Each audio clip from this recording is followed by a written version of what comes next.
샬롬, 말씀과 함께 새로운 날 또 시작합니다. 기도할게요. 사랑하는 주님, 창세기의 말씀을 통하여 믿음의 사람들의 여정을 따라가게 해주셔서 감사합니다.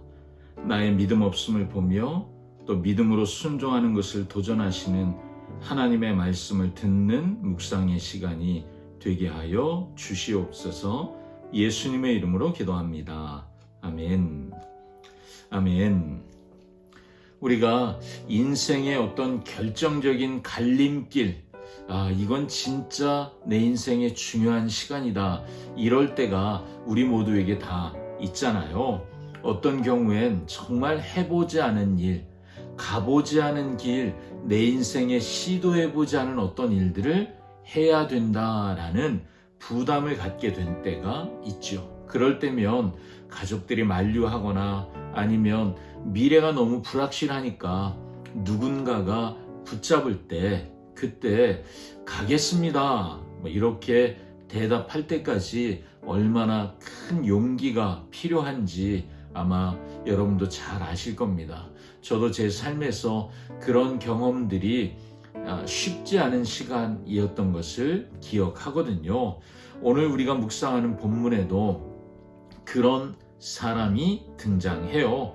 한 번도 만난 적 없는 사람에게 시집가기 위해, 결혼하기 위해서 고향과 가족을 떠나 지금 출발하는 한 젊은 여인의 놀라운 결단의 이야기. 자, 우리 자신을 들여다보며 이 여인의 믿음을 바라보며 그렇게 말씀을 한번 들어보시기 바라요. 창세기 24장 50절에서 67절 말씀입니다. 라반과 부두엘이 대답하여 이르되 이 일이 여호와께로 말미암았으니 우리는 가부를 말할 수 없노라. 리브가가 당신 앞에 있으니 데리고 가서 여호와의 명령대로 그를 당신의 주인의 아들의 아내가 되게 하라. 아브라함의 종이 그들의 말을 듣고 땅에 엎드려 여호와께 절하고 은금 패물과 의복을 꺼내어 리브가에게 주고 그의 오라버니와 어머니에게도 보물을 주니라. 이에 그들 곧 종과 동행자들이 먹고 마시고 유숙하고 아침에 일어나서 보내요, 내 주인에게로 돌아가게 하소서. 리브가의 오라버니와 그의 어머니가 이르되 이 아이로 하여금 며칠 또는 열흘을 우리와 함께 머물게 하라. 그 후에 그가 갈 것이니라. 나를 만류하지 마소서. 여호와께서 내게 형통한 길을 주셨으니 나를 보내요, 내 주인에게로 돌아가게 하소서. 우리가 소녀를 불러 그에게 물으리라. 리브가를 불러 그에게 이르되 내가 이 사람과 함께 가려느냐? 가겠나이다. 그들이 그 누이 리브가와 그의 유모와 아브라함의 종과 그 동행자들을 보내며 리브가에게 축복하여 이르되 우리 누이여, 너는 천만인의 어머니가 될지어다. 내 씨로 그 원수의 성문을 얻게 할지어다. 리브가가 일어나 여자 종들과 함께 낙타를 타고 그 사람을 따라가니 그 종이 리브가를 데리고 가니라. 그때 이삭이 브엘라헤로이에서 왔으니 그가 네게브 지역에 거주하였습니다. 이삭이 저물 때 들에 나가 묵상하다가 눈을 들어보매 낙타들이 오는지라. 리브가가 눈을 들어 이삭을 바라보고 낙타에서 내려 종에게 말하되 들에서 배회하다가 우리에게로 마주오는 자가 누구냐? 이는 내 주인이니이다. 리브가가 너울을 가지고 자기의 얼굴을 가리더라. 종이 그 행한 일을 다 이삭에게 아뢰매 이삭이 리브가를 인도하여 그의 어머니 사라의 장막으로 들이고 그를 맞이하여 아내로 삼고 사랑하였으니 이삭이 그의 어머니를 장례한 후에 위로를 얻었더라.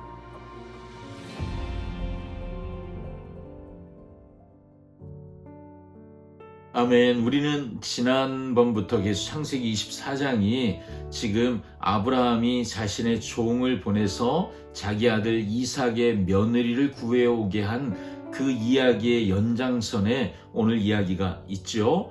아브라함의 종이 어떻게 내가 이 리브가를 만나게 됐는지 이걸 간증하듯 고백했을 때 리브가의 가족이 50절을 보면 이게 하나님께로부터 온 것을 인정해요. 이 일이 여호와께로 말미암았으니 우리는 가부를 말할 수 없노라.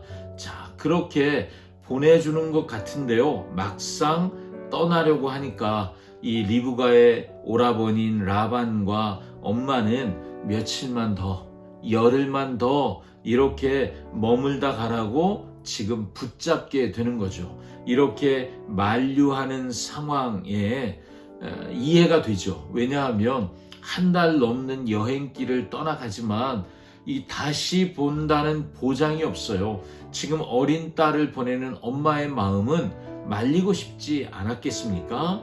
다시 언제 볼지 몰라요. 그런 가족의 심정으로 볼 때는 말리는 게 당연하죠.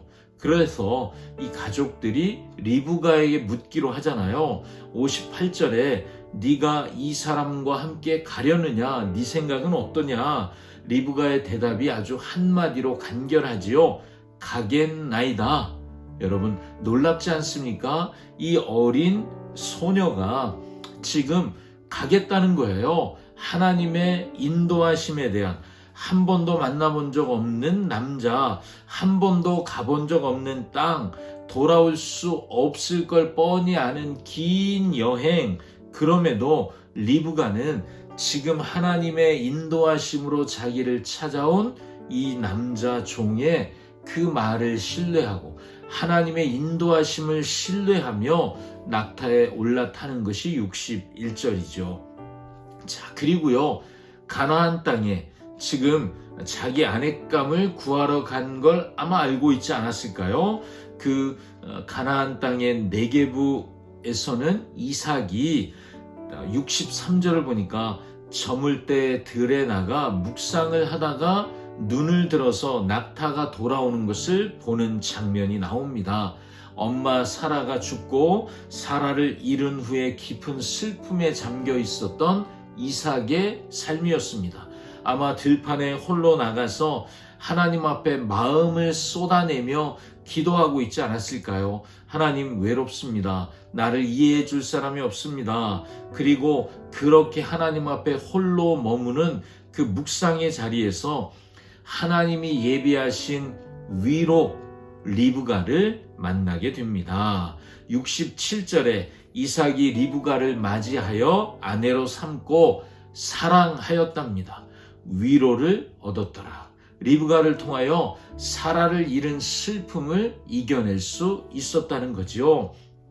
자, 여러분, 이 창세기를 읽고 있는 모압 평지에 있었던 광야의 이스라엘 백성들, 그 출애굽 2세대는 리브가의 결단이 마치 그들의 조상 아브라함이 본토, 친척, 아버지의 집을 떠나던 모습을 떠올리게 했습니다. 가나안 정복을 앞두고 있는 그들에게 익숙한 고향을 떠나 지금 하나님의 인도하심을 따라 용기를 내어 가는 이 믿음의 걸음은 우리도 하나님의 약속을 신뢰하고 저 요단강을 건너야 한다라는 동기부여가 되지 않았을까, 그런 생각이 듭니다. 한 번도 가보지 않은 약속의 땅을 향해 가고 있는 그들에게 리브가의 가겠나이다, 이 하나님의 말씀만 의지하고 미지의 광야를 가야 하는 그 믿음이 모범이 되는 거죠. 그리고 격려가 되었을 것입니다. 자, 여러분, 이 본문의 이야기, 창세기 24장의 쭉 이 이야기는요, 놀랍도록 예수 그리스도의 구원의 역사를 우리에게 보게 해주는 장면이 됩니다. 아브라함의 이름 없는 종은 성령님을 예포합니다. 그는 리브가 예수님을 따르는 교회죠. 교회를 이끌어서 먼 길을 지나 결국 이삭에게 데려가죠. 여러분, 신랑이요, 교회가 신부라면 신랑은 예수님이죠. 종은 신부를 예수님께 인도하는 거예요. 신부의 자발적인 순종의 모습을 우리가 오늘 보잖아요. 리브가는 얼굴도 보지 못한 신랑을 향해 가겠나이다. 자, 여러분, 복음의 소식을 듣고 세상의 안락함을 버리고 예수님께 자신의 삶을 내어드리는 교회의 믿음이라고 할 수 있죠. 해가 저물 때 들녘에서 묵상하다가 신부를 맞이하는 이삭의 모습은 다시 오실, 역사의 마지막 날에 다시 오실, 그래서 당신의 신부를 영광스럽게 맞이하실 만왕의 왕 예수 그리스도의 재림을 보게 합니다. 자, 이삭은 리브가를 맞이하여 어머니 사라를 잃은 슬픔을 위로받았다. 67절이 말하잖아요. 그리스도와 교회의 연합은 세상의 모든 슬픔을 끝내고 참된 안식을 주는 구속의 완성이 되겠지요. 오늘 우리에게도 가겠느냐? 그 질문이 우리에게도 던져지는 질문인 것을 여러분 눈치채셨습니까? 너 정말 갈래? 그렇게 결단할 거야? 자, 여러분, 하나님이 부르시는 길은 종종 안전해 보이지 않을 수 있습니다. 뭔가 다 내려놓아야 할 것처럼 보입니다.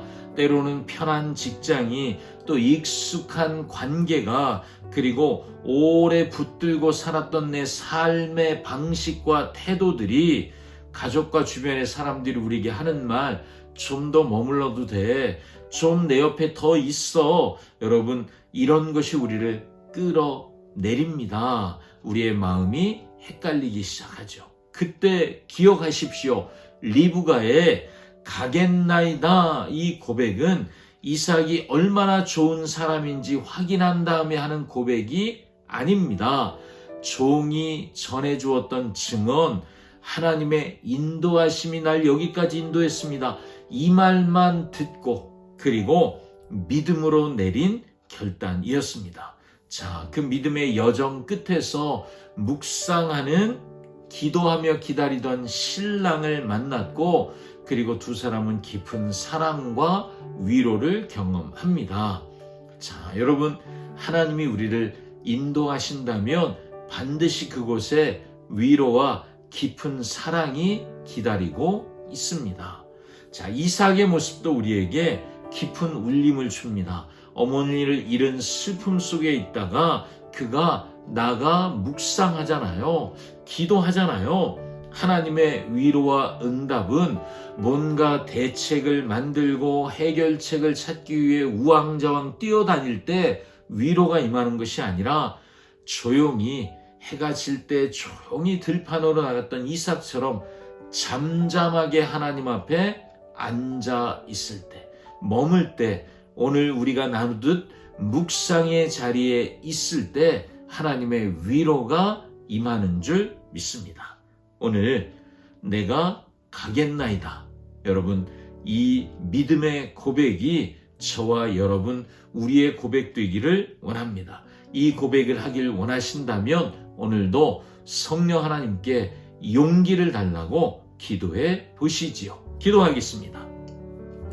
사랑하는 주님, 하나님이 부르시는 낯선 길에서 제가 가겠습니다 라고 대답하는 것은 큰 믿음의 용기가 필요한 일입니다.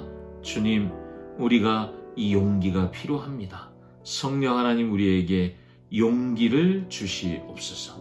삶이 지치고 힘들 때, 또 슬픔이 밀려올 때 이삭처럼 고요한 묵상의 자리에 앉아 사람의 위로가 아닌 하나님의 위로를 듣는 자들 되기 원하오니, 주님, 분주함을 내려놓고 일상에 머무는 우리가 되게 하여 주시옵소서. 예수님의 이름으로 기도합니다. 아멘. 아멘. 또 한 주간 주님 앞에서 주님의 위로를 경험합시다. 샬롬.